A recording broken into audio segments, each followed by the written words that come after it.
Excuse me sir. Sir කියන්න පුතේ. මට ගිය පාඩුවෙන් පොඩි ප්‍රශ්නයක් අහන්න පුළුවන්ද මේ අර ගිය පාර පූර්ණ සංඛ්‍යා මත ගණිත කර්ම පාඩමේ? අහන්න පුතේ. අහන්න.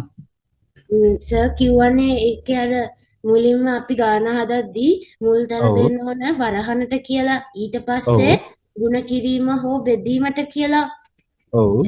ඒ දෙකම ಗುಣ කිරීමයි බෙදීමයි දෙකම එක ගානක තිබුණොත් අපි ඔව්. වම් පැත්තේ ඉන්න කෙනා ඉඳන් සාමාන්‍ය විදිහට ගාන හදාගෙන යනෝනේ.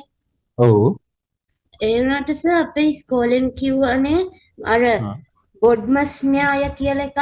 ඒකේ ඔව්. මේ ඔව්. ඒකට විදිහට අපි මුලින්ම ඒ බෙදීමයි ಗುಣ කිරීමයි දෙකම තිබුණත් මුලින්ම මේ සුළු කරන්න ඕන බෙදීම තියෙන ගාන කියලා. මෙහෙමයි බෝඩ් මාස් දැන් පළවෙනි දේ පුතේ බෝඩ් මාස් න්‍යාය ගැන අපි දැන් මං කිව්වෙවත් නෑ නේද බෝඩ් මාස් කතාව ඈ නෑ සර්.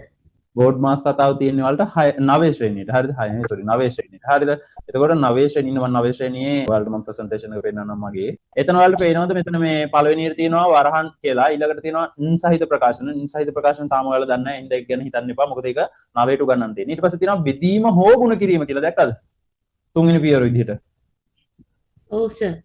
බෙදීම හෝ ගුණ කිරීම. එතකොට එතන බෙදීමයි ගුණ කිරීමයි ගත්තම එතන බෙදීමට මුල් තැන දෙන්න කියලා එකක් නැහැ. බෙදීම තමයි එතන වචනෙන් ඉස්සලා තියෙන්නේ මේ වරහන් ඊට පස්සේ සහිත ප්‍රකාශන ඊට පස්සේ බෙදීම ඊට පස්සේ ගුණ කිරීම. හැබැයි බෙදීමයි ගුණ කිරීමයි ගත්තම මේ දෙන්නම ඉන්නේ තුන්වෙනි ඉලක්කම යටතේ. තුන්වෙනි පියවර යටතේ. ඕක දැන් 3 බෙදීම 4 ගුණ කිරීම කියලා දෙන්න තිබ්බ නේද අවශ්‍ය නම් ඒ කියන්නේ දැන් මේ වරහන් ඉස්සලා සුළු කරනවා ඊට පස්සේ බෙදීම සුළු කරනවා ඊට පස්සේ ගුණ කිරීම සුළු කරනවා නම් 3 4 කියලා වෙන වෙනම දෙන්න තිබ්බ නේද පුතේ? ඔව් සර්. තිබ්බනේ තුන්වෙනි පියවරේම තමයි බෙදීමයි ගුණ කිරීමයි දෙකම තියෙන්නේ. එතකොට එතනදී බෙදීමට මුල් තැන දෙන්න ඕනේ කියලා ගන්න නැහැ. බෙදීමයි ගුණ කිරීමයි දෙකම එකම මට්ටමේ තියෙන්නේ. හරිද? එතකොට ඉන්න මම අච්චුපතත් පෙන්නන්න නවේ. හරිද? මේ අච්චුපත මෙහිදී බෙදීමට හා ගුණ කිරීමට සමාන මූලිකත්ව ඇති අතර මේ දෙන්නගෙන් ලොක් එකක් ඉන්නවද බෙදීමයි ගුණ කිරීමයි ගත්තම? නෑ සර්. නෑ. ඒ දෙන්නට සමාන. දැන් මේ මම නෙවෙයි කියන්නේ අච්චුපතේ තියෙන සමාන මූලිකත්ව ඇති අතර. එම ගණිත කර්ම දෙකම ඇතනම් මූලිකත්වය ලැබෙන්නේ වමේ සිට දකුණට සුළු කරගෙන යාමේදී මුලින් හමු වන ගණිත කර්මය සඳහාය. හතවසට මේක උගන්වන්න නැහැ. ඊළඟ ප්‍රශ්නේ තමයි දැන් 9 ශ්‍රේණියේ තියෙනක කමක් නැහැ වැඩි දුර සමහරලා ටීචර්ලා ඕවා වැඩිපුර ළමයිට දැනගන්න කියලා දෙනවා. හරිද?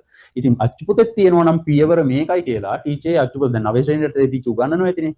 හරිද? ඒකට මේ අච්චුපොත බලලා නැහැ ටීචර්. එහෙම නැත්නම් ටීචර් ඒක අමතක වෙලා. හරිද? ඒ නිසා මේ 9 ශ්‍රේණිය අච්චුපත පෙන්නලා පුළුවන් නම් ටීචර් මෙහෙම කියලා තියෙනවා ක්ලාස් එකේ කිව්ව කතා කියන්න එපා. ඒකට ටීචර්ලාට තරහ යනවනේ සමහරවිට. හරිද? ඒ නිසා මේ මෙහෙම අච්චුපතේ තියෙනවා ටීචර්. ඒ හින්දා මොකද කරන්න ඕනේ කියලා ටීචර්ගෙන් අහන්න පුළුවන් නම් අහන්න. එහෙම නැත්නම් ගැටලුවක් නැහැ. යාළුවන්ට කියන්න පුතේ. ඒ ටීචර් කියපු කතාව වැරදි. හරිද? දෙයත් කියන්න එපා. හරිද? වැරද්ද හේතුව තමයි ಗುಣ කිරීමයි බෙදීමයි ගත්තම මේ දෙන්නගෙන් මුල් තැන බෙදීමට දෙන්න ඕන කියලා කතාවක් නැහැ.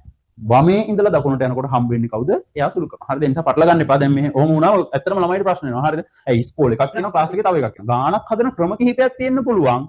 හරිද? හැබැයි මේ වගේ නීතියක් ගත්තම මේ